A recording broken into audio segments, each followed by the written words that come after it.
Think. All right, it's good to go, fellas. We are live. Welcome everybody to another conversation branded under "I love you." And this evening, we want to have a conversation about unaddressed mental health issues, unaddressed trauma, different issues plaguing Black men and Black boys. As most of you know, there's been a lot going on with the recent murders of Ahmaud.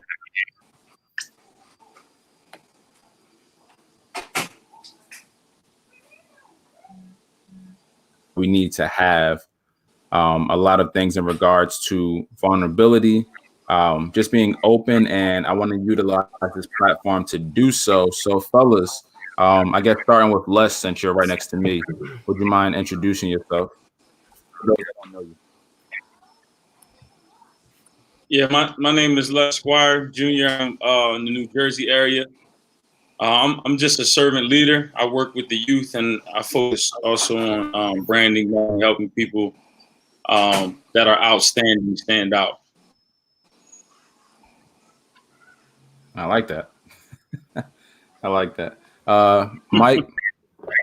What's going on, everybody? My name is Mike Forrest. I'm also from the Southern New Jersey area. I work with the youth as well. I'm a counselor, a mentor at Atlantic Cape Community College, involved with coaching in the neighborhoods and in the community. So, I'm a servant as well, just trying to do my part and reaching as many young men and young women as possible.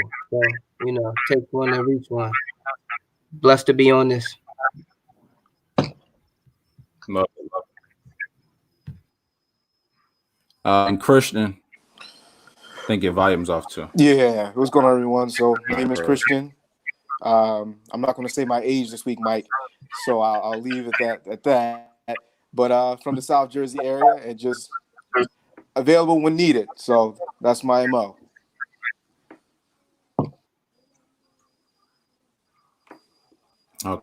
Ty, what's going on, everyone? My name is Ty. I am a. can you hear us? Yeah, I can hear you. Can you hear me? All right. I'm a youth advocate and a mentor, and my goal is just basically to continue to be a voice for the voiceless. I'm excited to be a part of it. I'm Pastor Ragland, 3 decades of Christian leadership. Okay, and Pastor Ragland. Yes, 3 decades of 3 decades of Christian leadership in the local area, and glad to be on this broadcast with my sons, all these sons. Just a wonderful thing. I'm excited about the dialogue tonight. So, and also thank you for including me. No, thank you for being a part of what's going on. We truly appreciate you, and we look forward to your wisdom this evening. And I just want to start this off with a quick question, and that question is, how are each and every one of you doing mentally right now? And anybody can answer. It's no specific order. I am I'm doing great mentally. I think we talked about this before. I'm not sure, but this quarantine, what's going on with the more time with your family and being able to slow down. Like, this is something that me and my family do all the time. So this is kind of like normal to us. I think the only thing that's really not normal is the fact that we really can't go out and see family as much as we want to. But as far as just relaxing, family time, watching movies, Netflix and stuff like that, like, this is what we do. So it's kind of at ease. Our minds are at ease. We still continue to do the things that we've been doing before, praying and all that good stuff. So mentally, I'm in a strong place, and I'm feel good. I mean, I know it's not looking too good out there, but I feel good, and I'm praying that things turn around soon, so we can get back to connecting with one another, and not just over Zoom and StreamYard, but actually going out and getting those hugs and those kisses that we miss. Absolutely. Anybody else? I can say something real quick. I think mentally I'm in a good place because I have a lot of time to be creative and to kind of process my thoughts instead of being on the go all the time, right? Where a quarantine really tests your ability to be disciplined and not travel, not go out, not try to be everywhere at all times. But this has been a great space for me to learn, to polish, and grow closer, right? In family, spend time with your children, spend time with your wife, um, and just really work on those things that I'm not gonna say that you don't have time for, but sometimes that we make excuses for not having time for. So it's been good. I think because I'm older than you guys, old enough to be all of your fathers, mine's is a little different than yours. The only thing that's different at this age, with the exception of traveling different places, is not really being able to attend church collectively. That's the only thing really different, because when you get in your 50s, you take it down early. You're not a night owl, and then most of your shopping is done during the day. So with the exception of traveling and gathering for church service, everything is practically the same, really. But it does help you look within yourself. That's what I've done. People have asked me, Pastor Ragland, what have you done differently? Well, it has allowed me to look within myself and feel the inner layer of my heart. So my heart has changed. The rhythm of my expression and affection, all those things have really changed and has given me a greater appreciation for the season of life that I'm in. And as I was talking about, just collecting myself with people who are doing things creatively, doing some creative things just to stay not busy, not really busy, but make the best of these times. For I like myself, that. it's been, I've kind of come full circle in this whole quarantine situation, from being essential worker, but then also living by yourself. You can't see anybody. Everybody's home with their families. When you're living by yourself, it's just you and your walls of your of your house. So just getting a little stir crazy, but then also just compartmentalizing my time and making sure that I am being more creative. I've gotten a lot of things done and accomplished that I wouldn't even have thought of doing or had the time to do had we not been in this space. So I am grateful for this time as well, just to prepare and things like that for the future. So yeah, just coming full circle, learning how to utilize my time. It's good. Okay. Yeah, this time for me is incredible. I have a big family. I have 4 children. I've been married for almost 8 years now, so I'm spending some maximum time with my family, and I love it. And then at the time I'm not spending time with my family, I'm as I heard the gentleman say, posture up, posture meaning relaxed intensity. So I'm not as on the go as I was, busy, but I'm being very intentional about what I am doing. So, I'm doing assessments and, in my word, and learning how to be a better father, husband, businessman, friend, all that, so it's a really good time. It's a really good time for me. And I see a lot of other brothers or just people doing the same thing. So I hope everybody's taking advantage of this time the way that we are. True. Yeah, absolutely. For myself, it's definitely been an interesting time, a season where I've been doing less. As me and you talk less, I'm doing less, and God's doing more. A lot of great opportunities and blessings. But the thing that's been shaking me up has been this most recent situation with Ahmaud Arbery and Sean Reed. It's been something that's been on my mind a lot. I'm not sure why. I think just because of the way it's happening and the time in which it is happening. In regards to, like, we're supposed to be in this quarantine situation. Everybody's supposed to be protecting themselves, staying safe. And I feel as though, as as Black men, we're still being targeted, even in a pandemic almost. And it's like, man, it's been weighing on me heavy, and I've been praying a lot about it. But if I can be honest, there is a worry and a concern that I have for the people that are close to me. You know what I'm saying? The people that are close to me, my brothers, my youngest brother, Josh, you guys as well. And a lot of those things weigh heavy on me. And if I can be honest, they somewhat play into like an anxiety for me. So I want to ask you guys, what are some emotions that you have been feeling around these most recent tragic events?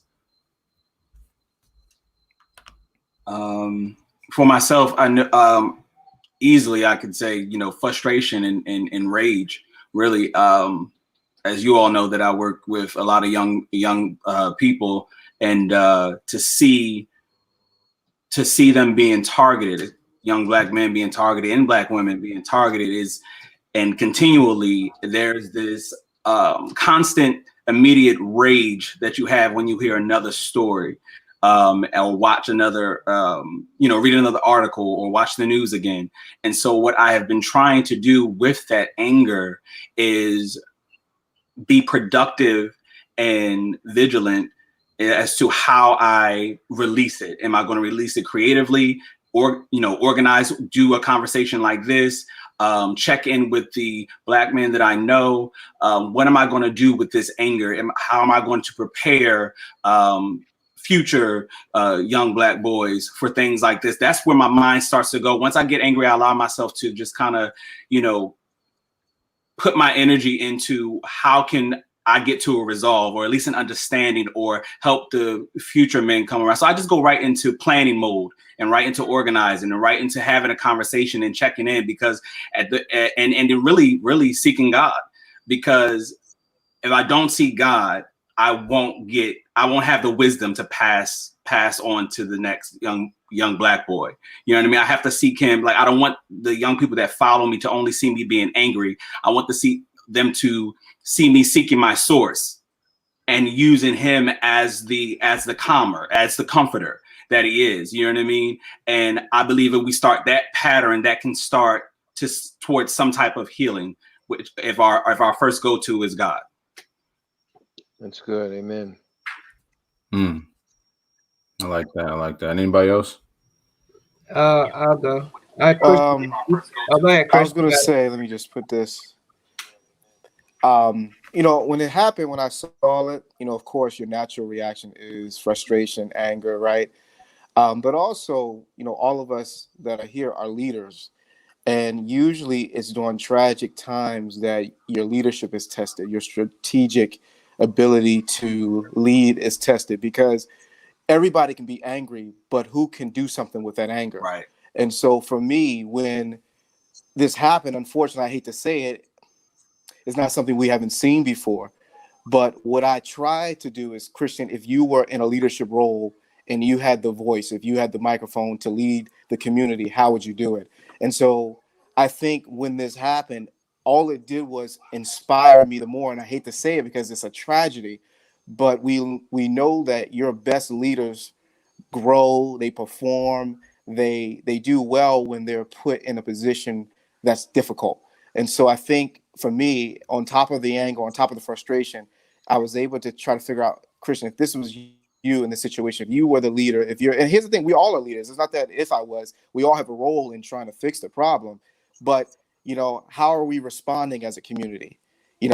Is our good being evil spoken of in a way? And so I think for me, this was an opportunity to reflect, do some self-reflection, to do some self-awareness exercises to see, what can I do to help my community so that this doesn't happen again, or this is not portrayed as, there goes that community again, riled up, a rebel without a cause. But, this time we have a cause, we have a plan, we have a strategy, and we have full-fronted leaders that are taking us by storm. That's good. Yeah, that's good. It makes me think. I remember talking to Ty about this when I was talking about putting it together, and he spoke of knowing your role. Mm-hmm. And he was like, that's going to be the biggest thing of us knowing what our roles is in this. Everybody's not going to be on the front lines. Right.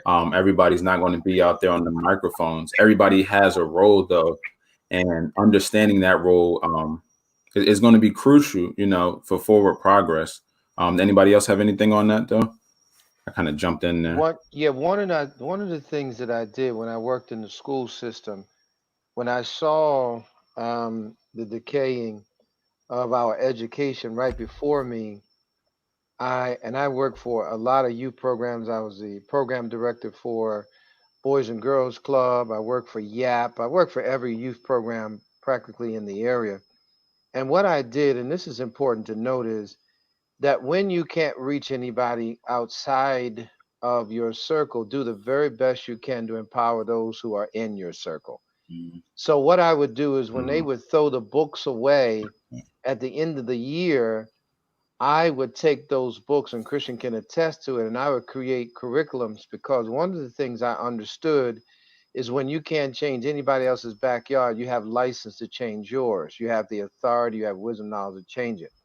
Last night I was on the broadcast, a broadcast I do on Friday with a pastor from Ghana. I was in Ghana a few years ago, and I asked him a similar Wow. question. And one of the things that he said in answering the question was that Africa is lacking leadership.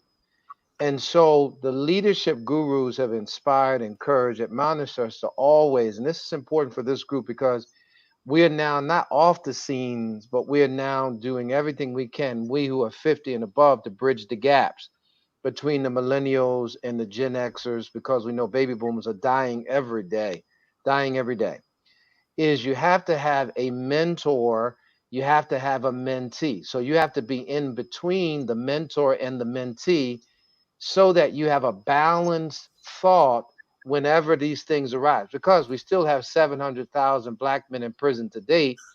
So there's a lot of problems that we need to tackle.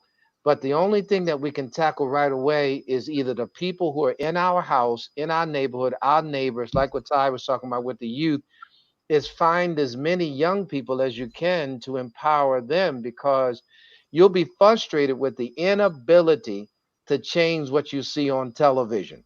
You can't do it. There's nothing you can really do about that in terms of across the board. But what you can do is find a mentee and pour into them, talk to a mentor, and let them give you a balanced resolution so that you don't waste time being frustrated or waste time feeling marginalized, because a lot of us become immobile when we feel marginalized by the system. Remember, if we profess to be in the kingdom of God, our system is greater than the world's system.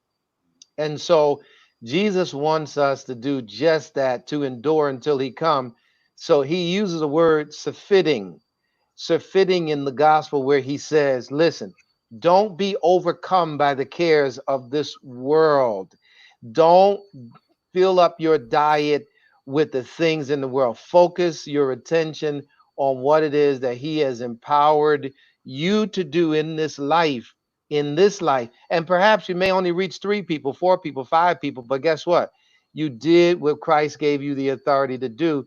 And at the end of the day, we win. We do win. When you empower somebody, you win. You absolutely win. And so, to answer that question in its fullness, because I'm trying to really refrain from doing a whole lot of talking, is what I do all the time, is to look within yourself, understand the giftings and the talent that God, not in just the gift and the talent, because this is what we don't, the third thing is what we don't go to: tolerance. Look within yourself and identify your tolerance, because wherever your tolerance is, that's where your gift is. And that's where the anointing is. That's where the power and insight is. So remember tolerance. Tolerance is important. Some people can tolerate certain things, but can't tolerate other things. So be informed in what Mm. you can tolerate and use it to the better good. Mm. Mm. That was heavy. And then definitely, Pastor Ragland, if you want to talk, that's why we brought you here because of Okay. your wisdom. So, if you have things to say, absolutely, don't hold back at all. Did anybody else have anything to share on that? I'll hop in, Nate. Um, so this one, so we being transparent, right, bros? Absolutely. So Absolutely. I think one of the things that I'm battling with the most with these issues is, for one, the fact that we see it so much that it could become uh I know this might sound crazy, but it's kind of like we get used to seeing it so much that it's starting not to bother us as much. So with me personally, I think this may have been like the one of the first times where I've actually shared more stuff on my Facebook feed and on my IG feed, because in the past I was somebody who didn't really want to share these type of things because, you know, a lot of times the backlash that comes with it, and you know there's always going to be somebody that's going to be on the other side trying to make this seem like it was an okay thing. So I got over that and I'm like, you know what, man, I'm just, because I've been fed up with it, because it's crazy, because we live in a lifetime where you can tell your child all the right things to do when he's out, when he's driving, and even when that person, when our sons or our mentees are doing all the right things, they still getting hurt and they still getting shot and they still dying. So this is really tough at this point, because I have two sons, and I remember being in a car with my son one time and I got pulled over and he asked me, was something going to happen to me? And at that point it's like, yo, it's just getting out of control. And I remember I was watching on Instagram, Mike Epps was actually talking, and he said one thing that we have to do is limit the opportunities for law enforcement to have the power over you to do things that they're doing. Basically, let's do our best to stay out of trouble. Let's do our best to not even be in situations where things like this can happen. But on the flip side, you cannot be in a situation where something like that can happen, and it can. So right now we're in a real tough place when it comes to what's going on. And it's a shame that we see it so much. And the thing that bothered me was this incident happened like 2 months ago, and it's just coming up because of different things, because of this video. Like, we got to think, if this video never came out, would we have known about it? That's the thing. Like, it's Right. it's a tough one, man. So me personally, I'm trying to get past the point where even though we see these things so much, I still want I want to raise my intensity of things that I can share. I want to lift my voice more, even though I speak these things to my mentees and the meetings that I have and my sons and things like that. But I want to use my social media platforms and stuff like that for certain things. I don't want to be scared to say something just because somebody else might say something. So that's my whole feeling about it. I think that energy is good, Mike. I think that's excellent. I think that you're finding your niche, and it's taking. I can hear your passion, and that's extremely important. And so charity begins at home. Work with your sons as you already are doing. Continue doing that. One of the things that I would tell my kids all the time is, don't select a profession based upon how um, how much money you make at this time, because in 10 years that can change. But tap into what your passion is, what your skill set, the things you do easily. The things you do easily are it is what God has given, the ability God has given you to make a difference where you are. So one of the things that we're doing now, I was telling you that I'm riding my bike with three other men, and one of the things that we do when we go through the different neighborhoods is we we shout out different things. If a car is coming, we shout, a car is coming. If there's debris on the road, we shout out debris. We use signals. And one of the experiences I had as a young man was, I was 18 years old and I was the designated driver coming out of Philadelphia. I tell the story all the time. And it was five of us in the car, and we were doing fine. I didn't have anything to drink, and they had drank. It was at a club and all of that. And we were coming off the Walt Whitman Bridge, and everybody fell asleep. And when they fell asleep, nobody was talking to me. And even though I was the designated driver, I fell asleep at the wheel with five other guys in the car.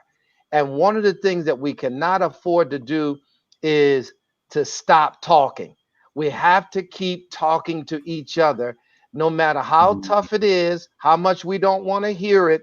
We have to keep talking. I'm on this broadcast today because, probably with the exception of Mike, every one of you, I've had words to say to you on the side. I've preached to you at the store, outside the church, and everywhere I can find, because we have to have dialogue and conversation about the inability to change society or outside of us.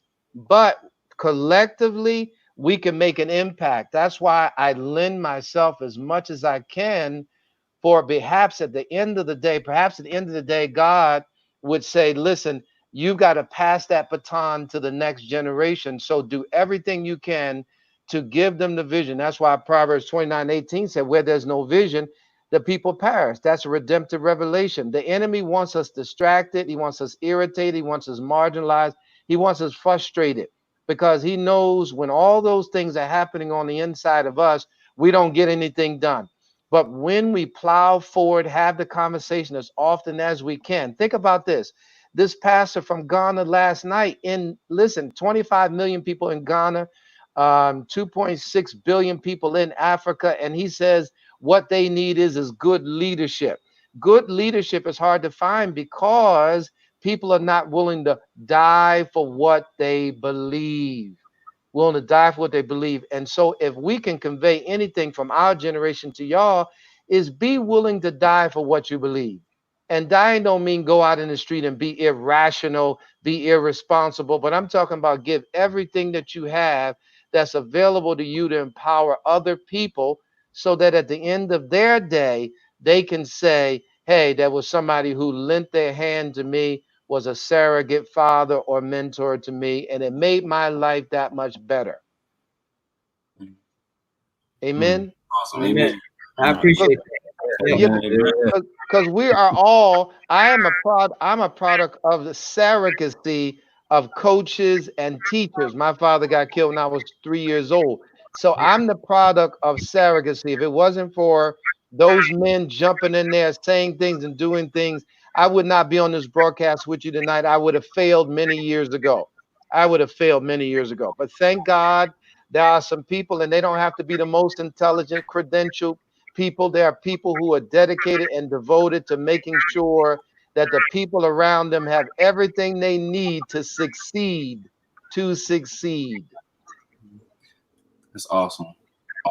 I had something for Mike and for Pastor Ragland. That was okay. Okay, cool. Go ahead, cool. Yeah, you go. So to Mike and Pastor Ragland, as far as Mike speaking on being numb, I can totally relate to that. Also to Pastor Ragland, as far as, you have to be willing to die for something. I feel myself being in all of that, in those two states. And my thing is I feel as though a lot of people are becoming numb to the situation just because they mute themselves to what's going on because of self-care, preserving their mind, preserving their mental health. And then, however, I feel there's a great need that we do need to keep talking, like Pastor Ragland suggests. And so my question to all of us here is, what is the balance between protest and self-care? Or are we at an hour right now where we must only be concerned with protest, organizing, speaking out, and being vigilant and doing something?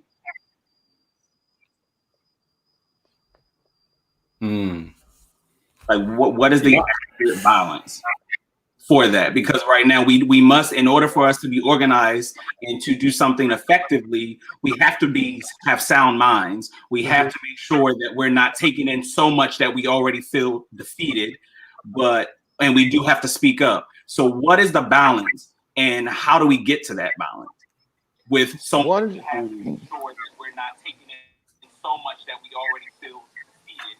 Could I say something to that? We do have to speak up. So for sure.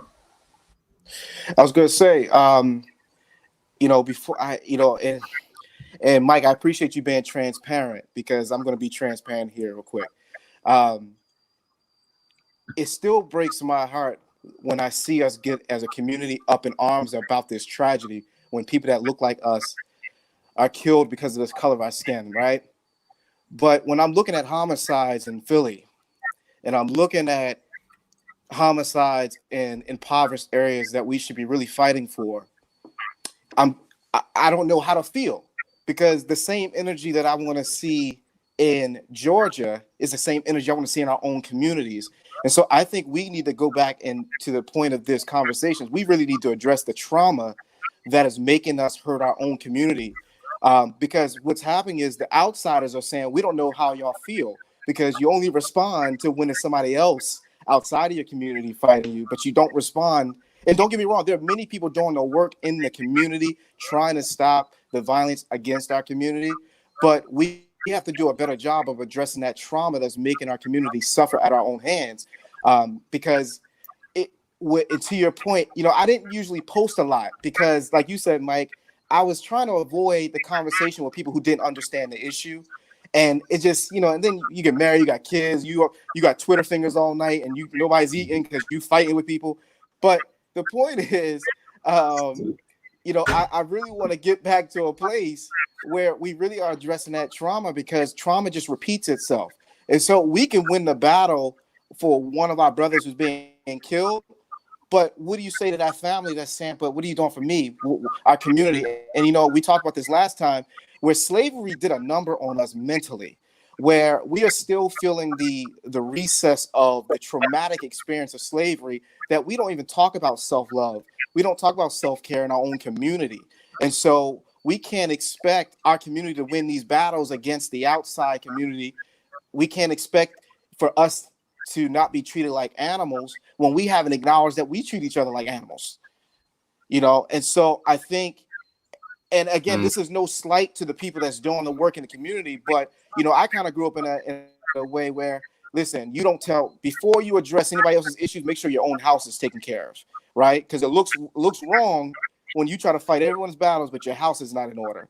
And so I think we need to balance both the self-care of our own internal structure of our community and use that as the weapon to fight the external piece. But I think we're fighting two battles at the same time, and it's not collaborated. And so we have energy fighting externally, and we have energy fighting internally, when we need to find a way to fuse the both together.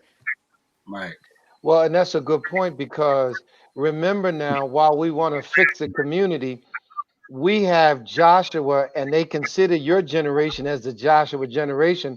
But remember, Joshua was the one that coined the saying, as for me and my house, as for me and my house. And what people are doing now is, because they can't change outside of their house, they're working ardently to empower those in the house, which is a good thing, because you're no longer relying on the systems of the world to raise your kids. We got to get back to raising our own kids, and we got to raise them with an awareness of the plight of our society. We got to raise them with an awareness of the deficiencies. We got to talk about the deficiencies, like Christian was talking about.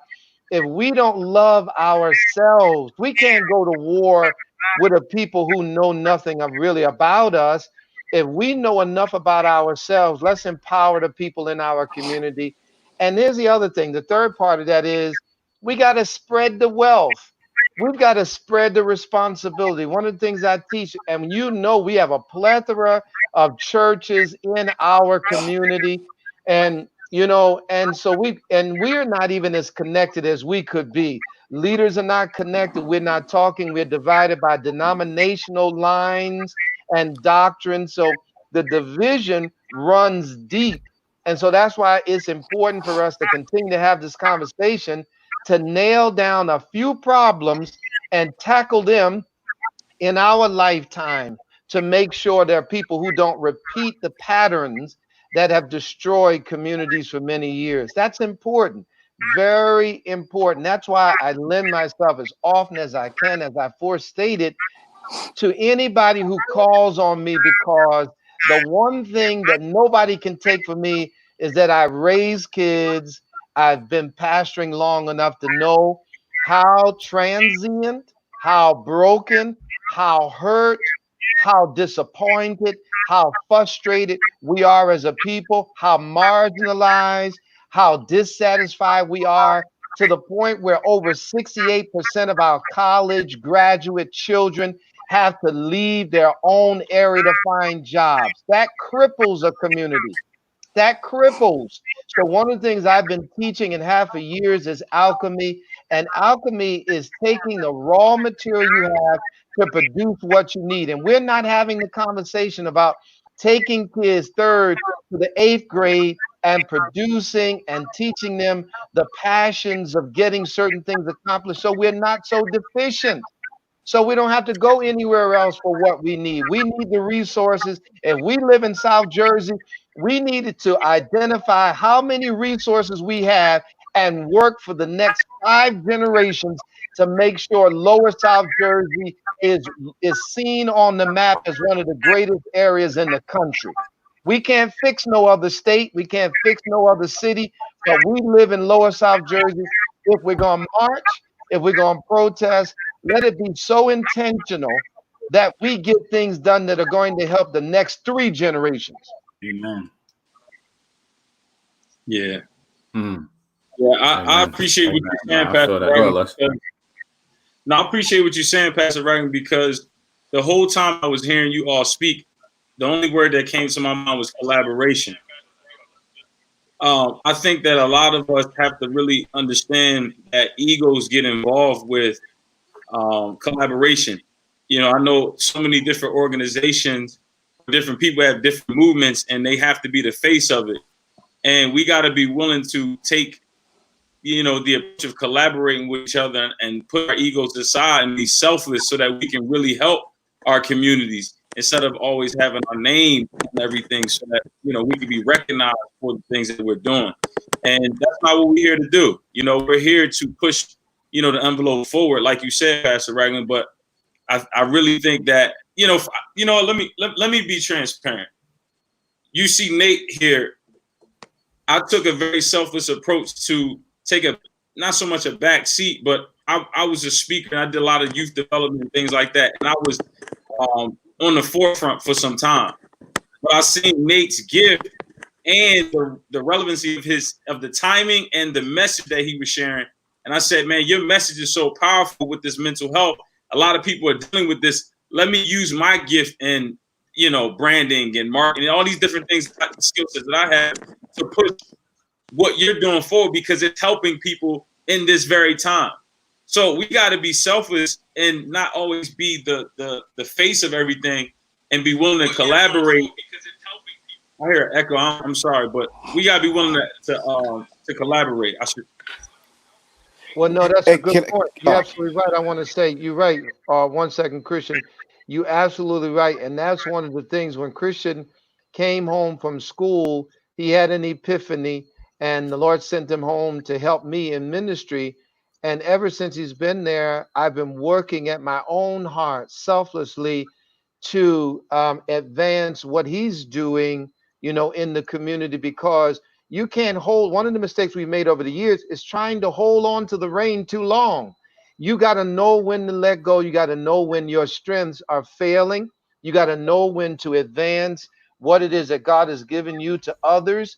You have to know when it's time for you to step back, because if it takes 3 generations to assimilate into the dominant culture, we've got to make sure that we have at least 3 generations that are moving in the same direction with the same velocity, same strength, same wisdom, because the goal should be that even when you have children, that you're producing a seed that is going to bear fruit for the good of your community, for the community, then the nation.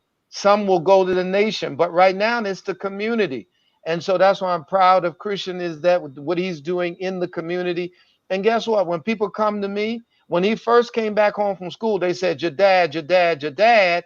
But now, listen, now they're saying your son, your son, your son. And I'm grateful for that, because he's now picking up the baton. And guess what? He's not doing it the same way I was called to do it. He's doing it the way he's called to do it. And you got to be absolutely okay with that.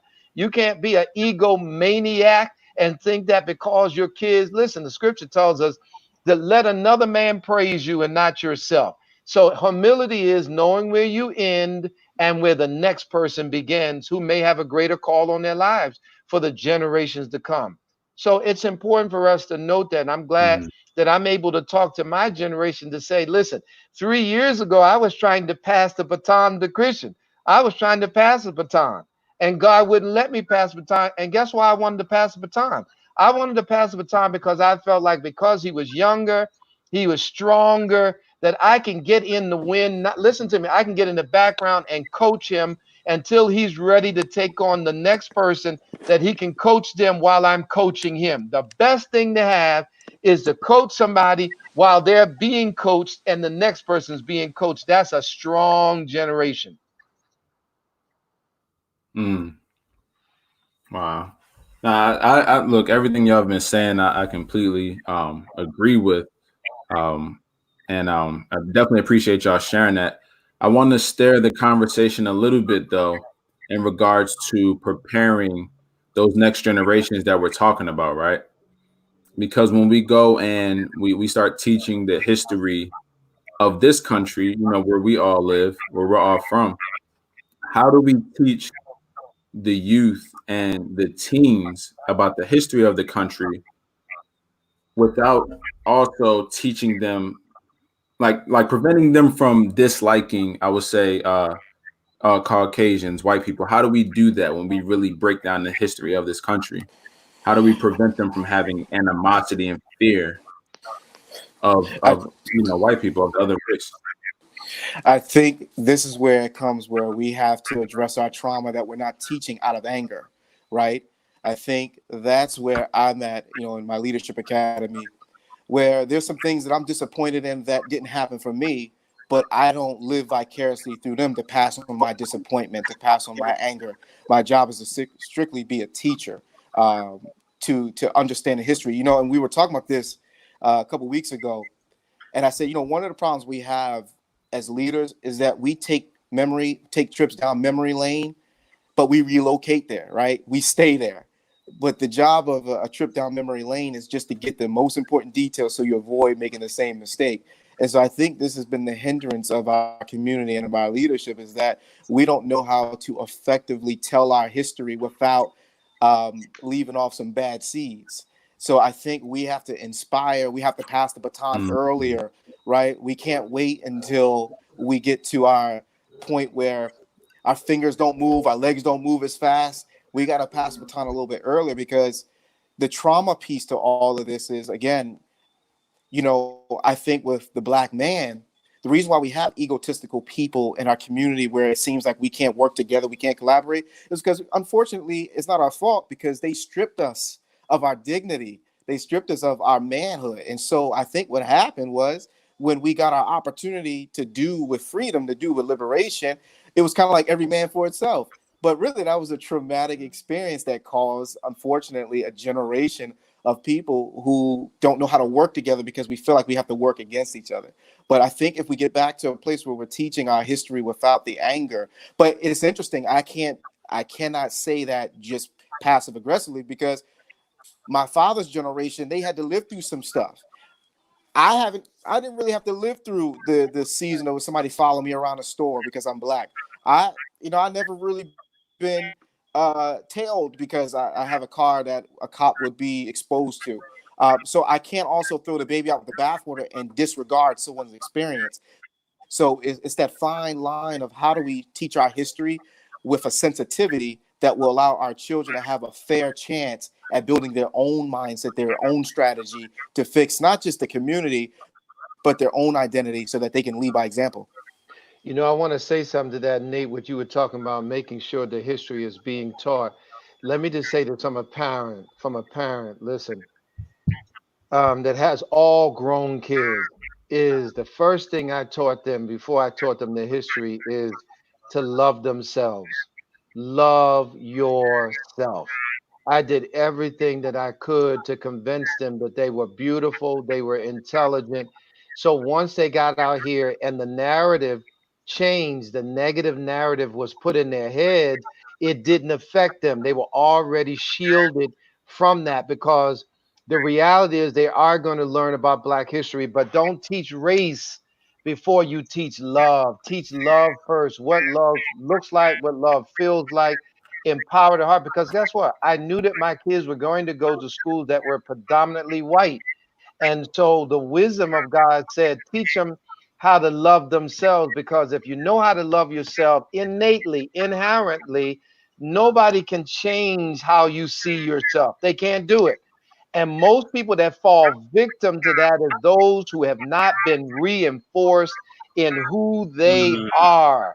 When I did wow. prison ministry, when I did prison ministry, Mm. over 60% of the men, the years I did it, 60% of the men that were there were those who were not necessarily told that they were loved, they were respected, or that they were honored by their own parents. We're the first teachers. We convey to our children. It does not make for perfect children, but psychologically, you secure them, you shield them, fortress them from a narrative that they're going to be learning for the rest of their lives that looks and sounds negative. So, love, as your broadcast, I love you. The absolute key is to make sure that the children are loved. You know, my granddaughter had asked one time early on, are we white or are we black? See, the key to that is you got to just show them love. That's why when my grandkids are around, try to support them, try to encourage them, applaud them as much as I can, because that's the greatest takeaway of having the third generation still around, is that you have your generation, your parents and your grandparents saying and doing the same thing. And once that is profoundly, listen to me, profoundly connected in their hearts, they will never ever be moved by the things outside of them, because they've already know who they are in any scenario. They know who they are.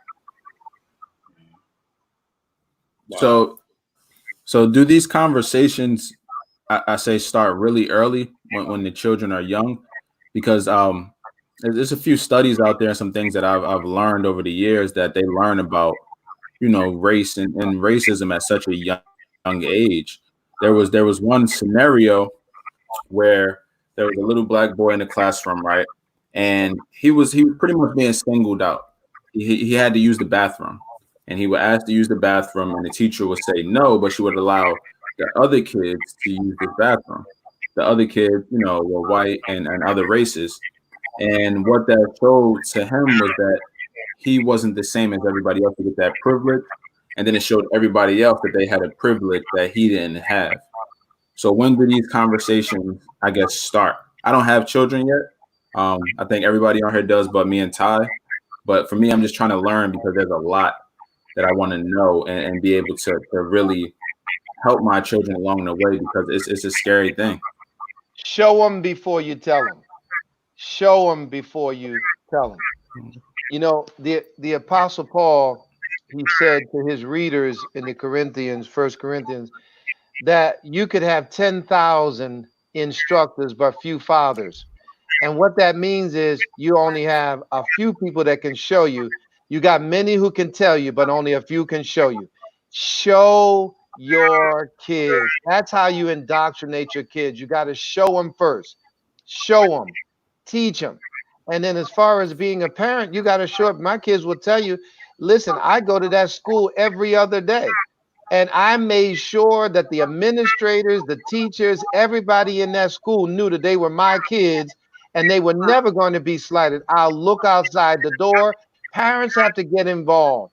David Blankenhorn wrote a book, Fatherless America. And one of the things he said in that book was, I thought was very profound. He said, the absence of the father is a psychological disinvestment. The father has an energy that the mother does not have. So we've got to encourage the men to stay in the company of their kids, because they give off an energy that empowers the psychological identity of the child. The enemy's not just coming after a black man, the enemy's coming after males, period. Period. Because we are leaders, we're the head of our communities. And if men stand up, let me tell you something. My kids were treated very well because the school saw me every other day They were too afraid. They were too afraid to act out because they knew I was going to come down there to straighten things out. That's what, even with bullying. I told the father at the church, he said his daughter was being bullied. I said, how often do you show up at the school? And I said, when you go down to that school, don't smile.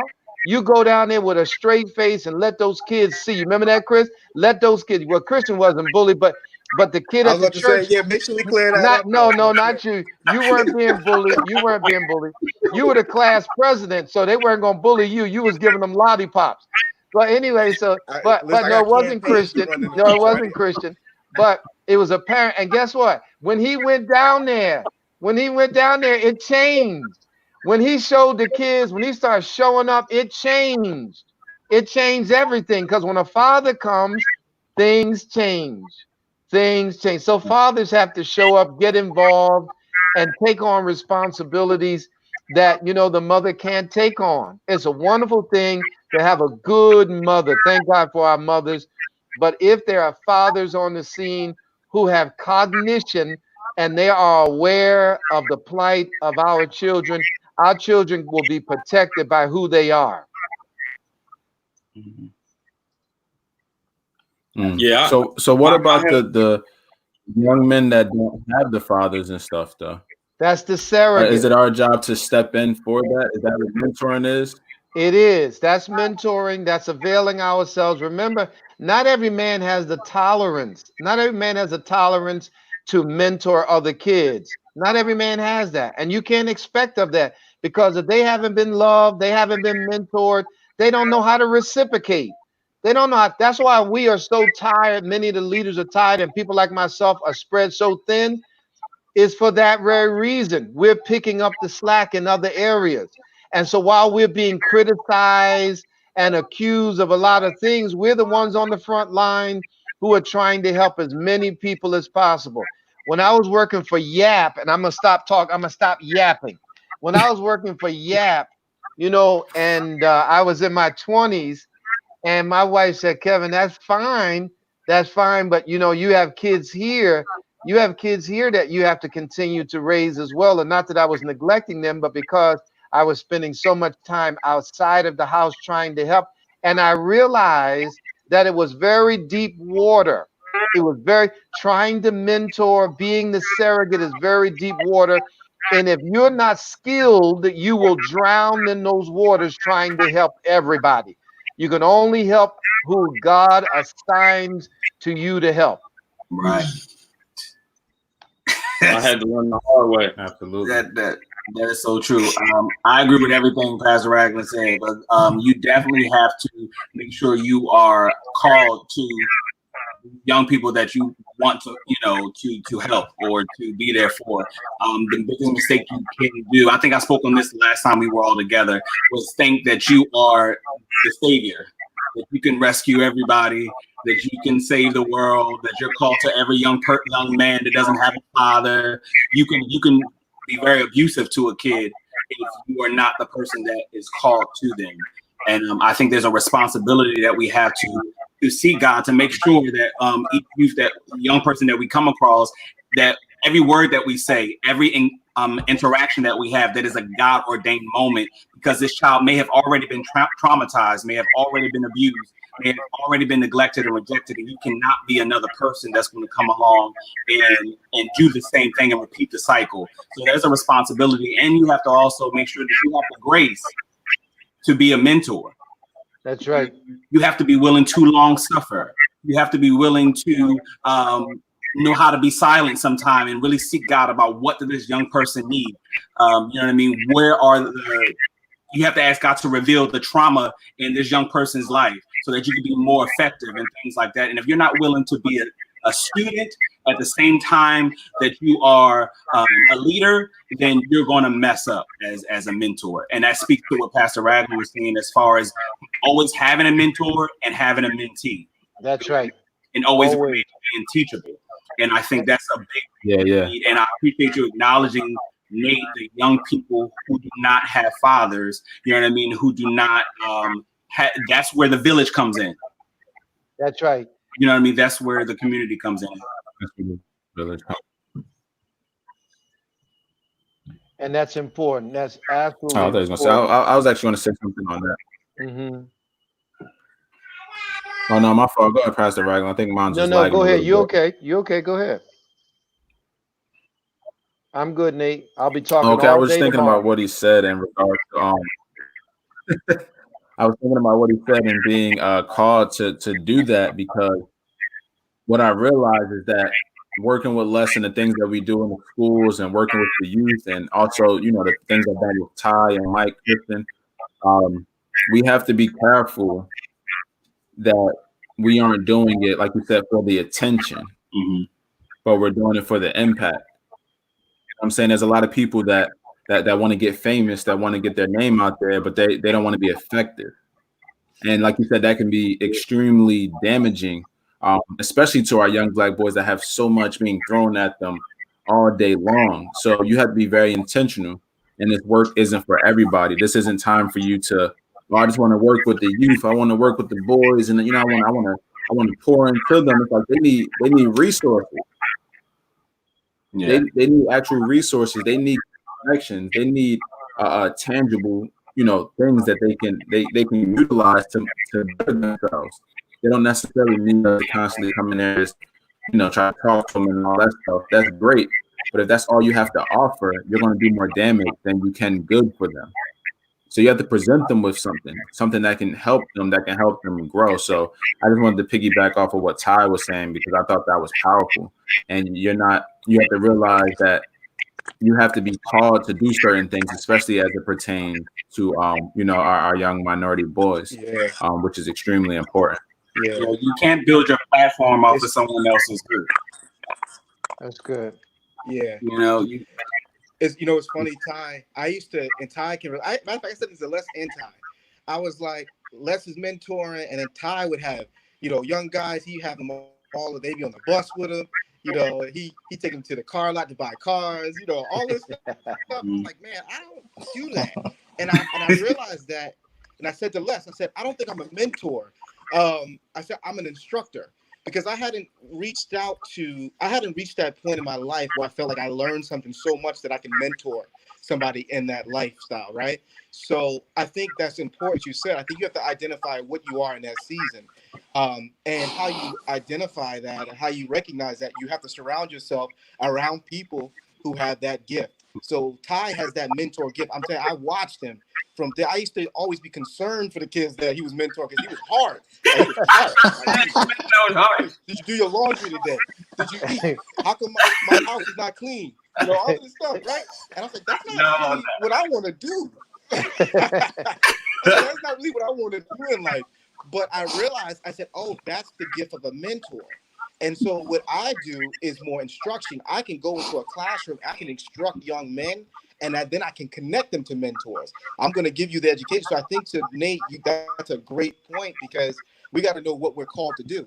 Because we'll have a bunch of people calling themselves mentors, and then we find out that mentors, the word mentor was used to exploit kids, right? How many kids have been exploited because of a facade of, you know, they thought they were doing the right thing, you know, not to bring in any institutions that got accused of this, but that's a good point. We got to know. I think our Black men and our men in general have to identify what they are for that season. So, are you an instructor? Are you a teacher? Or are you a mentor?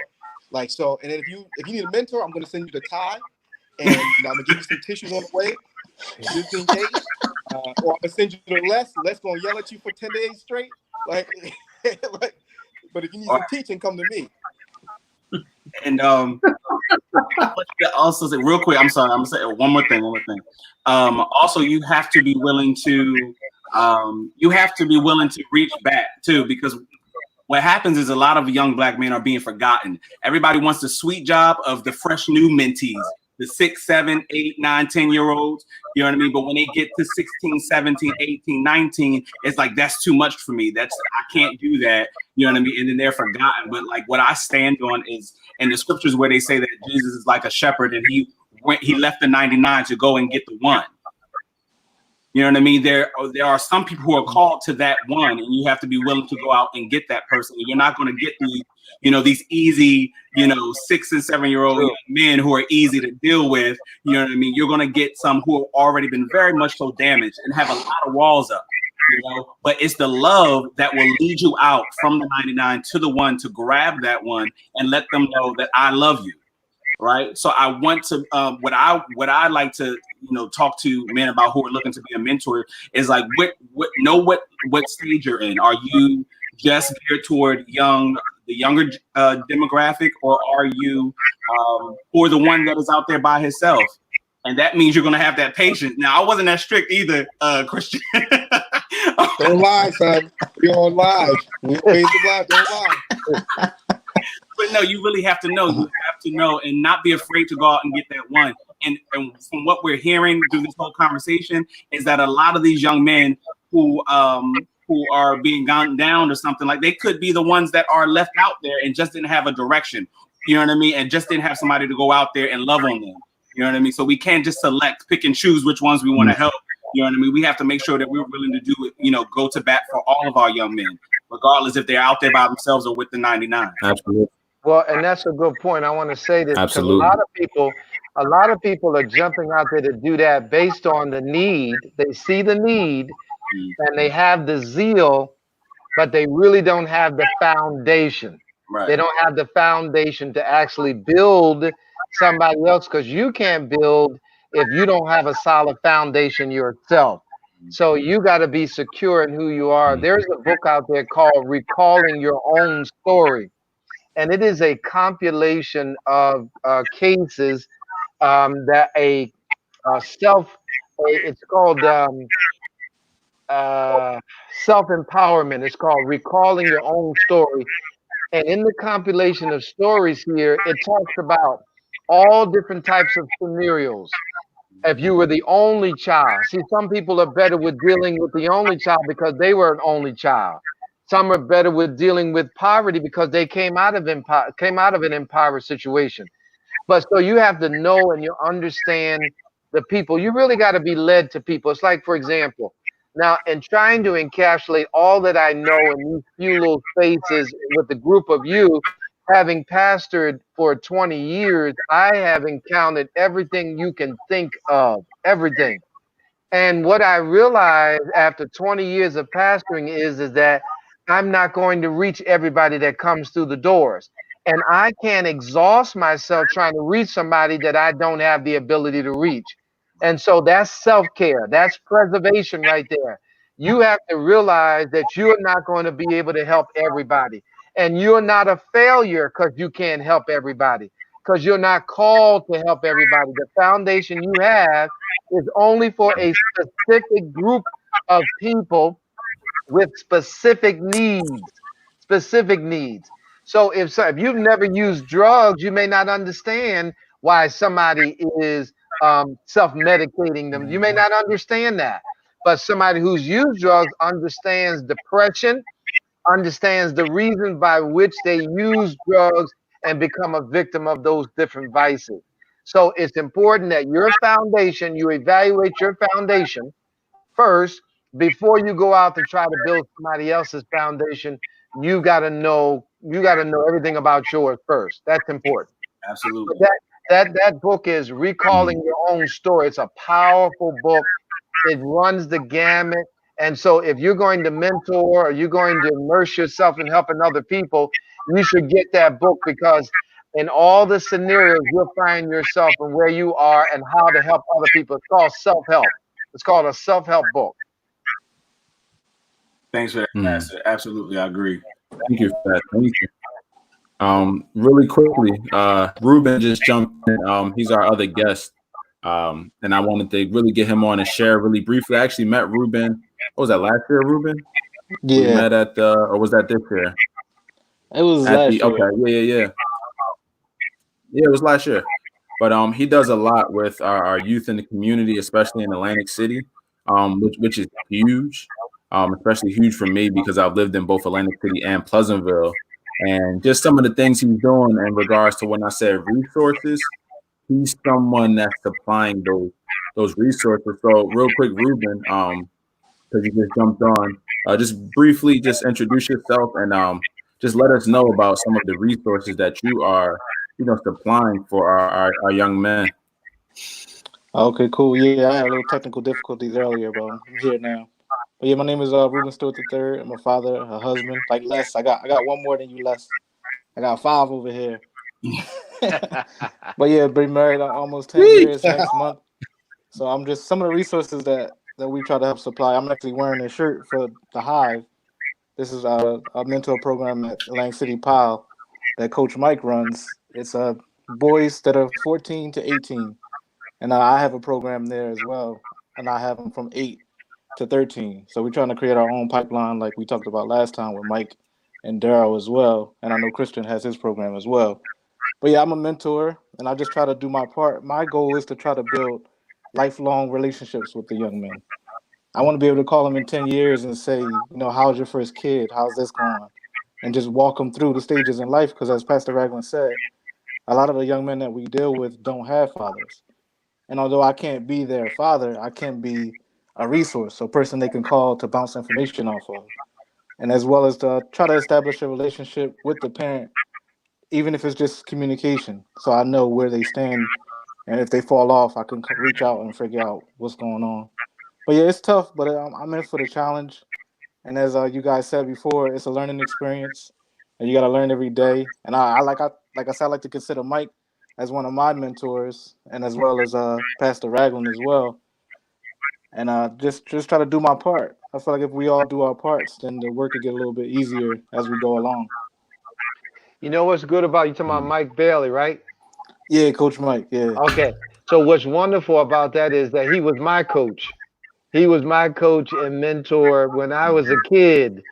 And it's great to see him still doing, still doing the work, still Mm-hmm. out there on the front line and still talking and ministering to kids. There are kids that came to the ministry as a result of him. Yeah. As a result of him, he encouraged them to come to me because he knew me as a kid and he was proud of the work that God was doing in my life. See, you can do it. You just got to minimize, maximize, minimize. So he Mm-hmm. maximized early on in life before he had the heart attack and other things. Now he minimizes what he does by using other people that are in close proximity to him who he Uh-huh. can trust, who he can trust. And so one of the things I talked the other day about in our broadcast was that you got to have somebody you can trust. You got to have people that you can trust because when you can no longer climb the tree, you can certainly direct somebody up the tree. And so we are now in that stage of life, even though I feel very strong. I know at 53 years old that I've got to start releasing this baton to the next generation so I can live long enough to be a voice of reason for those who are coming up, those who are standing up, those who are waking up, and those who are contributing to our community. And so I want to go back to something I said. I want to reiterate this. I know you said you don't have kids yet, Nate, and then Ty doesn't have kids. But let me tell you something, and it's remarkable, Ruben. You got 5 kids and helping other kids. I'm getting ready to take my hat off to you, man. 5 kids and you helping other kids. You are a mentor. You are a real mentor. Thank you. And so I know Les is shooting for like 10 kids. And so, but it's, hey, do what you do, make it do what it do. And so it's fine. But, and it's a great thing, but just check this out. Think of how many men that are just incapable of doing the little that we are doing. Incapable because nobody told them they loved them. And outside of the football field, basketball court, they had no support whatsoever. So we may not be the best parent. I may not be the best parent that Christian had, but guess what? I was always there to try to support what he was doing, trying to identify where his life was going and passions and so forth. And so we have to You were great, have Dad. You were great. these mentors, huh? We say, Chris? I said you were great, man. Oh Don't sell no, no, yourself short. You did good. I was fair. I tell my girls, I say, listen, I was fair, and fair means that it's hard to parent kids without being biased in certain things. So I tried to be as fair and balanced as I could possibly be, so that because one of the things I told my son, that's another book I would encourage you to get less. And you guys, if you haven't gotten it, It's called Wide and Deep by Andy Stanley. And one of the things that Andy Stanley said was to his father said to him, he could not afford for them to be estranged. We cannot afford to be estranged from one another. You are the next generation. You're my relief.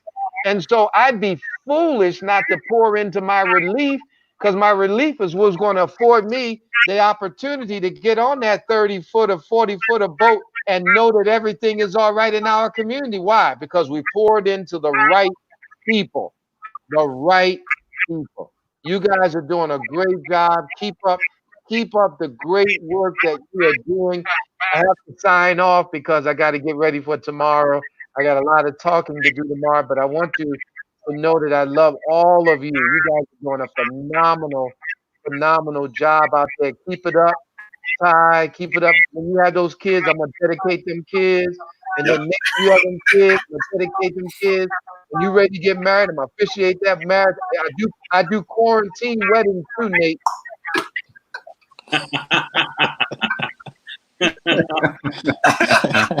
Everybody nervously laughing now.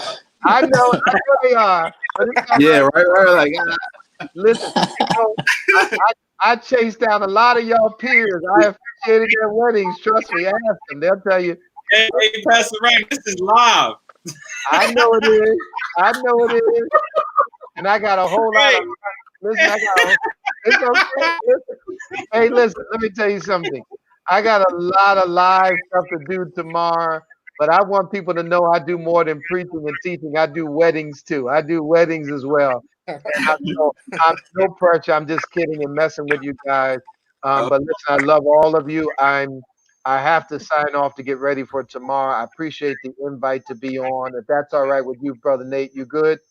Are you good with that, sir? yeah, absolutely. Okay. Yeah, I just wanted to say thank you Sure. for taking the time out and then also sharing your wisdom with us. So we Yes. appreciate you. And I just wanted to say I love you. We love you. Yes. Anytime. Definitely. But Saturdays can be a little challenging, but because I have so much that I do tomorrow on Sundays now because of the pandemic. I see you, Les. Because of the pandemic, I have to do a lot of online, all of that kind of stuff, leadership, everything online, and Sunday's full. And then Christian brings his kids over, and then so in between all of that, I gotta kiss those babies and play with those babies and do all of that. And so this has been a great. I know, Ruben, I saw your comment. You want to talk? Let's make it happen.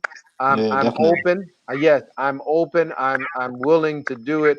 I just got to use some wisdom tonight. I did a 50-mile ride on my bicycle. I overdid it today. I got over 100 miles this week, and so I got to get myself laid down in the bed. What were you gonna say, Les? I'm sorry. Go ahead. I know y'all said this is live. I just say you put some pressure on Nate.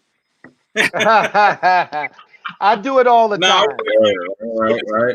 Real quick, I don't want to do it prematurely. I know you wanted to do it at the end, but since Pastor Wright is on, I just wanted to share this just so that you know that on the 27th we're doing a virtual summit for young men. And for those that are looking, I know there's a gentleman that said, do we have anything going on? Let's collaborate. We have a virtual summit for young men. And there's a lot of things that we're going to be doing. So for all men that want to jump on and add value to these young men, please reach out to us so that we can, provide a very successful and effective, impactful virtual summit for young men. Listen, I consider all of y'all, Nate, Kai, Ruben. Ruben is with us. I always love when he comes to church. We get a chance to talk to. So they invited me. I was a guest speaker one year, right, for the breakfast you guys had. Yeah. We had a wonderful time. Thank you for the invite. And Les and Nate, we've done plenty of stuff together. I've opened the doors to them to do as much as they needed to do. The doors are still open. I just can't get them to join the church, but it's okay. No worries. No worries, Ty. But anyway, I love you guys. It's okay. I love you guys, and whenever you need me, and if you need some of my contacts, like I just had a pastor from Ghana on last night. I have a pastor coming on from South Africa next Friday. I have another pastor from South Africa coming on. And so if you need Any of my contacts, I'm open. I'll give them to you. Christian has all of that information. We'll make it happen. Let's blow this up. Let's make this big. Let's make this really big. Amen. Amen. Amen. All right. All Amen. right. Thank you. All Thank right. you. God Amen. Pastor bless Brad. you all. Good night, Yes. Pastor God Brad. bless you. Thank you very Love you. much. All right, Derek. All right. Love you guys. Love you Okay. too. I love you too. Okay. All right. Love you too. Uh, and really quick, fellas. I know Pastor Ragland's jumping off. I do have. We're going to wrap it up. But I do have a question that I do want to ask you all, just to gain some understanding for myself and for those that may be, watching this right now or may watch the playback. And as we've talked tonight, we've talked about different issues that we have as Black men, issues with collaboration, issues with vulnerability. We've talked about obviously the tragic events that have happened, how we felt about them mentally, and I want to bring it back to um, the dehumanization of us as Black men, and in regards to all of these situations that have happened. Where does forgiveness play in all of this? Mm. Mm. So that's a huge one. We're all believers, and the word talks about forgiveness, and it's like, where does that play for us? When we're being hunted for just being, where does forgiveness play? Because that's a difficult thing that I know personally my flesh like wrestles with, even though I know that forgiveness is this thing. So, if you can just answer that for me, I really want to gain understanding on that from you guys. I guess I could start. I could start because I struggle with not. I don't struggle with forgiveness, as you said. As a believer, I don't struggle with forgiveness. Now, I'm glad to God that I've never really been put in a situation where it would be a real struggle. So I'm not speaking that either. I don't want to be tested in that either. But where I struggle with the concept of forgiveness in this particular category or context is that sometimes our community can be divided about who should be forgiven. And so if I was to say, oh, I forgive the murders of our brother, Ahmad, half of maybe want to have people like, nah, why would you do that? And then now you're kicking my back in. And now I'm struggling with forgiveness. Maybe I shouldn't forgive. And so I think it's like a cycle of, do we understand what that really means, right? But I think that's a question that we probably have to come back in 10, 15 years and assess our mentality, because how can you think about forgiveness, right, when somebody just took our brother away from us for just jogging? And I don't care about what the circumstances are. You got always people who are talking about, well, maybe he should have did this, or he was here and they have evidence of this. That's not the point, and that's not the problem. We just have to get back to, do we love each other enough to really understand what forgiveness is? And somebody just put that on the screen, and that's of course, as a believer, we have to model our lives after Christ. And if anybody was unjustly violated, it was Jesus. And he had up the strength and the fortitude to say, forgive them. So, it's not about like, do we struggle with it? Is, are we doing it as we say we should be doing? So, but I guess give me 10 years, man. We'll come back to this. I think I totally agree with Christian. Forgiveness in this particular aspect is really a struggle, and I'm pretty sure for everyone, all Black men, like, you know what I mean, that see this constantly in Black women, you know what I mean, who go through this and are traumatized by the situation. But I also think I agree with Christian in a way of it is a question that we would have to like come back to kind of see what our paths were to forgiveness. But I think it's also important that we understand that there is a frustration and that there is an anger that is happening right now, and that what we can do is address it, like be proactive and make sure we're surrounded by the right people.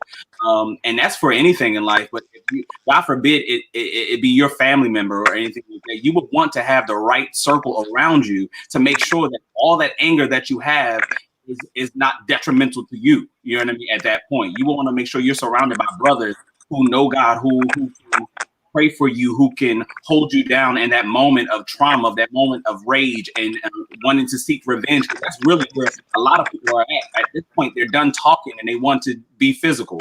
And they don't want to turn to violence. They want to get revenge for their family. So the thing is, it's about being proactive and making sure you check your circle. And the people that's in your circle should be the ones that in that moment, when it's, if God forbid that if it's close to home, that they are the ones that could bring you back to reality, and they could, be sound wisdom and support for you in those times, And so I think it's just about being proactive in that moment when you can't readily forgive.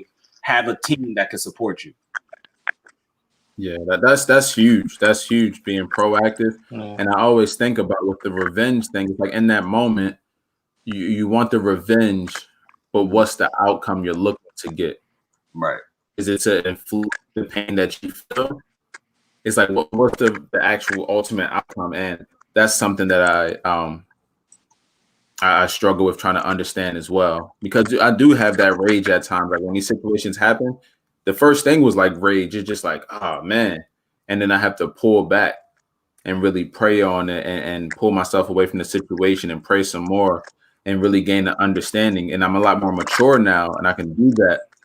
But when you're young and immature, or not even young and immature, you're just immature in the mind. You just you have that rage. You want to retaliate, like you want to go back. But then I have to remember, like, what is the solution? Is it justice, or is it inflict what you've done to me and be an animal, just like you've been an animal to me? So it's tough, man. It's definitely it's tough to deal with that. Anybody else? Yeah, I was gonna say that part is difficult. I try to lean on the fact that that God will do what He said He would, which is punish the person that did the wrong. But my flesh at the same time is still upset. I had a close friend that was murdered in 2001, one of my good friends, and when they caught the guy, it was like I was happy. At the same time, it was like I wanted street justice. I wanted it to be that way. He was a kid. We were both kids. And now, as I grew up, I realized that it's not my place, and it was just hurting me. So I decided to use that anger and that fear and everything that I had towards him as motivation to stop it from happening again. As far as like on our level, as far as the neighborhood level can go, that's what really pushed me into mentoring back then, because it was like it was senseless, and it's a lot of times the things that happen in our neighborhoods can be prevented if they just had the right people in place to stop them from happening, or if the kids know that this life is precious. And I share that same sentiment as a Christian, and it can be unpopular in our community at times because we have a big outrage when it's somebody in Florida who kills a young man, which is a wrong is a wrong, but at the same time, when it's in our own neighborhoods, it's normalized, and there's no outrage, there are no marches, there are no sad feelings. It's just like, oh, you shouldn't have did that, or we justify it.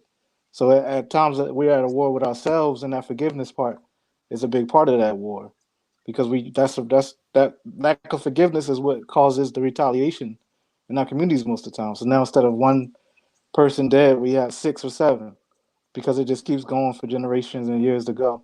So I think we gotta grow on it and leave it in God's hands. And that's how I try to deal with it over time. But it's difficult. Yeah, look, I appreciate that. That was yeah, you was on point with that one, bro. Unless you was about to say something. Yeah, it's tough. It's definitely tough. I can only speak from a personal perspective. Is when these things happen, I'm already in position to do something about it, right? So what I mean by that is, I have a son. I'm connected to you brothers. I'm connected to mentees, and it's me now reaching out to them to make sure that they don't go through something like this, being preventative, or I should say proactive, right? So, I mean, my energy is now to serve someone else that hopefully they don't have to deal with that. And then if they do, if they're confronted with something like that, they're able to, and again, we're talking about this certain situation where the young boy was, gunned down. But I'm talking about situations where you can prevent, because you might be mouthing off a little bit, or you may feel disrespected. And I always tell my young men, listen, I understand, but that's not the time. Like that's not the time. There's nothing that you can do at that point. You know, like you may just have to take that on the chin and deal with it in a different way. So, you know, it's important for us to have these conversations with our young men. And I think as Pastor Ragland says, we mentor these young men, the younger, you know, Pastor Ragland mentoring us mentoring that next generation, and staying in that constant conversation, having these dialogues, but more than just the talking. You know, really, a mentor is grabbing somebody by the hand, right? It's grabbing somebody by the hand and walking them through life. That is a difficult task, and everybody doesn't have that gift. So you really have to have a high level of tolerance for it. But those who do, I applaud you, because I know what it's like. And in regards to the forgiveness, it's something that I think, you know, you did something wrong. There's definitely justice that should be had. You know, definitely justice. But I think that for you personally, like Ruben, you said that your friend that was killed. It's how are you taking that situation and making it better rather than making it worse. And that's my whole point. You got to make that situation better. Absolutely. And just to take it back a little bit, and we're going to wrap it up soon, probably in like a few more minutes, fellas. I don't want to hold y'all all night, and I got food waiting for me. But it makes me think. I sent Les this podcast where they talked about a very similar situation, and they talked about forgiveness, and you can't have forgiveness without justice, right? And it was the analogy of you know, Jesus on the cross. You know, all of everything that we've done, everything that we do that we don't deserve, all of the nonsense, spitting in his face, everything, we're forgiven for that. But the justice was him being crucified for us, right? And I just think about that even in these situations. It's like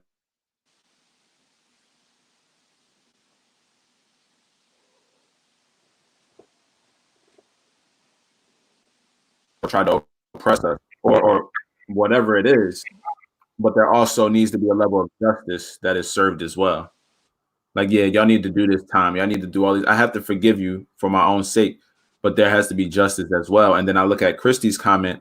She says our self-love as a culture is lacking, which is a big issue, because without self-love, then we can't love on each other and begin to change, you know, what we normalize, begin to change what's going on.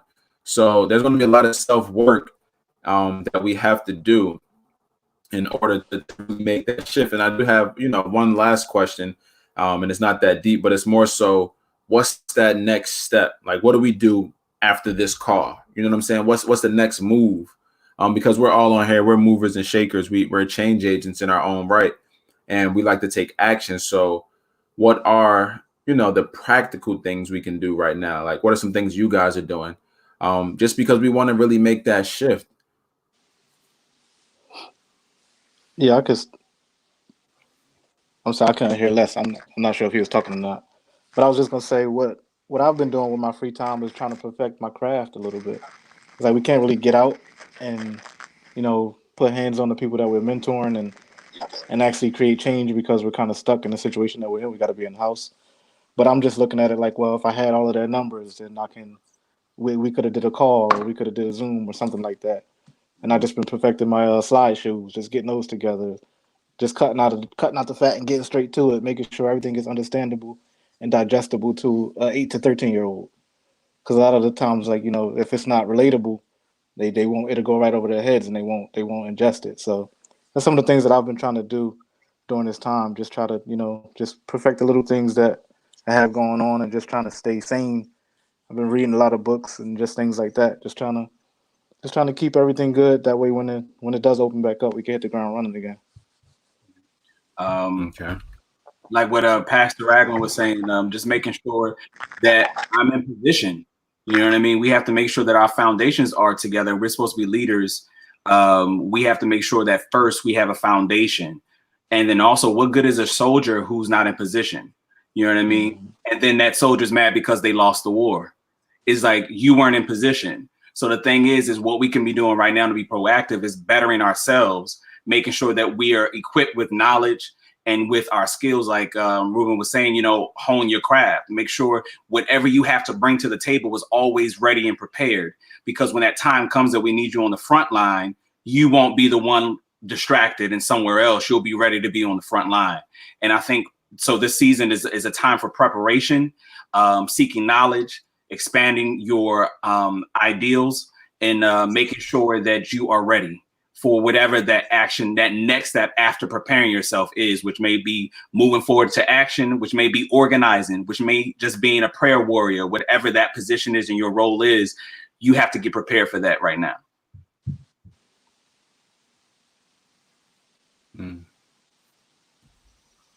What about you, Les and Christian?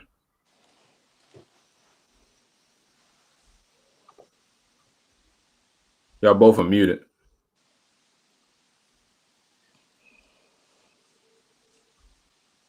Christian's still muted. Yeah, he's still muted, like talking. Can you hear me? Yeah, we can hear you, Les. Yeah, I can hear you. Yeah, I'm just gonna make it real simple. This event right here is what we're doing. You know, I think that's important for us in this time of uncertainty and difficulty, challenge, all of that. It's important for us to be effective right now. You know, we can do something right now. So, you know, just finding creative ways to be effective, finding creative ways to add value right now.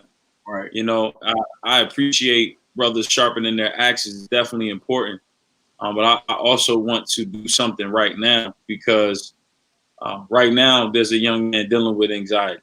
You know, there's a young lady dealing with something. You know what I mean? So I want to still be able to extend myself right now and continue to do these calls like this. Nate, this is great, man. I applaud you for constantly doing this because it's opening it's opening up a dialogue, man, that we're not just having here, but even outside of this call, people, you know, hit me up and they call me and say, listen, man, I love what y'all are talking about on that last panel. And we start having discussions about that. And then I'm always about what's the next move? Like, it's great to talk. Like, it's great to have all these great discussions and dialogues, but what's the move? I have to move on something. I just can't talk too much about it. You know what I mean? So what are we going to do about it? We got an event on the 27th, you know, and I'm hoping that everybody that is a mentor, that is a teacher, Christian, I know you said instructor, and then I'm gonna spell that thing that you said about me about yelling at the kids. I don't do that, bro. I don't do that. I don't know where you got that from, but it's all love, bro. I don't even know if you can hear me. Right, I don't think you can.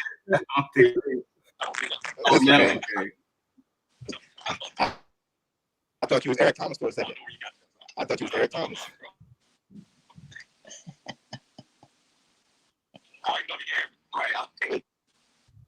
I think his audio is going out a bit. I can't even hear you, bro. No, you was Eric Thomas. You trying to be Eric Thomas, man. It's like you're talking like the chipmunks. No. No, I agree with Les. Man. We got to do something now.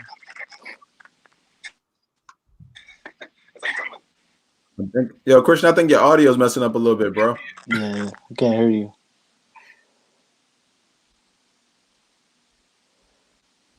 It's all good.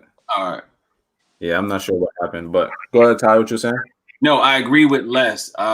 Definitely, you know, first of all, some of us, like the gentleman that we're on call with right now, we're already prepared. We're already ready. You know what I mean? We've already been in the trenches for years now. And like, so we're ready for action. You know what I mean? And those who are not, the thing is like, don't just jump on the bandwagon because you're excited, but you're not prepared. You know what I mean? It's like, only jump on if you're ready to move and you know your position. You know what I mean? Other than that, we're ready to go. And I agree that this event that's coming up, everybody needs to jump on. Everybody needs to get their young Black boy on and make sure that they're a part of this, because this is what we need to do. And not only talking, keep the conversations going, but also have action behind it. So I agree with that.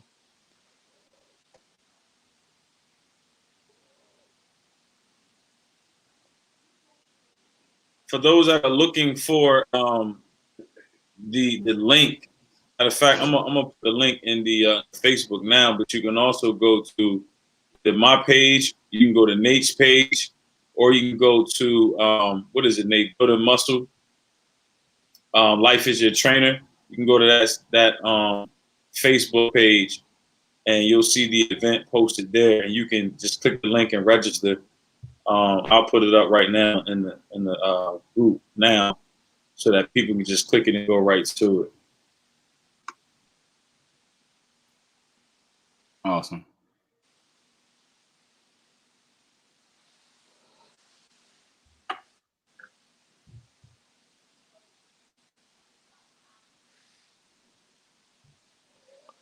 I think Nate got knocked out. He lost Nate too. Yeah, I couldn't hear him or less for a minute. Right, man. Just stay encouraged for everybody. Hope everything's keep going well. Stay sane during quarantine. Right. Oh, there we go. There you go. Oh, y'all, my fault. Everything started tripping. My fault. But yeah, I might have missed a few things. I don't know what happened. Technology, right? That's why we need this quarantine to be over, so we can meet in person. I'm not sure what the last things were, but really quickly, I just wanted to share a few things. Christy says, so this audience is for young Black men only. No, it's all minority men. Actually, it's all young men, honestly, because this is going to be some important things that we share that I feel as though everybody needs to be aware of. A lot of talk on cultural competency. So it's important that happens. And then in regards to everything else that's going on, what Ty said, knowing your role is going to be super critical in everything, because we all play a part in the growth of everything. And when you just sit back and watch, you're doing more harm than you are actually helping to create a solution. So I encourage you to figure out what your role is in this. You don't have to be an MLK and be in the front lines and doing all these different things, but you may be that individual that may have access to a young man or a young woman that you can speak to, one-on-one. You may be that person that can look out for somebody. You may be an administrator of some sorts. Just whatever it is, figure out what that role is and do your part, so we can build this community to really help change and shift our community. Everybody's talking about they're tired of this, they're tired of that, and all these different things, but you have to step in and play your part. You can't just watch us do all of these things, because we can't do it by ourselves. We need all of you. And then also we really need to change what we normalize in regards to the term "I love you." That's a huge thing. And self-love. Self-love isn't selfies. Self-love isn't just a spa day. Self-love is what we're doing now, having vulnerable, open, transparent conversations. That's what self-love is, because you're doing the things that are going to help you to become the best version of yourself. And that's extremely critical. And then just a quick announcement. In 2 weeks, I'm going to be doing an I Love You call with women. We're going to do a women's panel. We're going to talk about a lot of different things that, minority women are going through. So be on the lookout for that. Besides that, this has been excellent. And I appreciate everybody jumping on. Fellas, I appreciate y'all jumping on. Somebody said, Les, you were on mute for a while. I think he's still on mute. But I just want to say I appreciate each and every one of you. And I hope that you fellas have a blessed night. I pray that something that we shared tonight helped you guys that have been on. Please share this if you can. Actually, no, I'm not even asking you. Just share this. Please share this. Right. I'm asking that you please share this because this is when the change starts to happen, right? That's when leaders are birthed, when their tolerance gets low with the issues that we're having, and we're stepping up and doing these things. So I thank you all for jumping on here, fellas. I appreciate y'all. I love each and every one of you. And with that being said, I'm going to wrap this up and we're going to end this broadcast. Everybody that jumped on, I appreciate y'all. I love y'all, and we will talk to you soon. Absolutely. Love you, bro.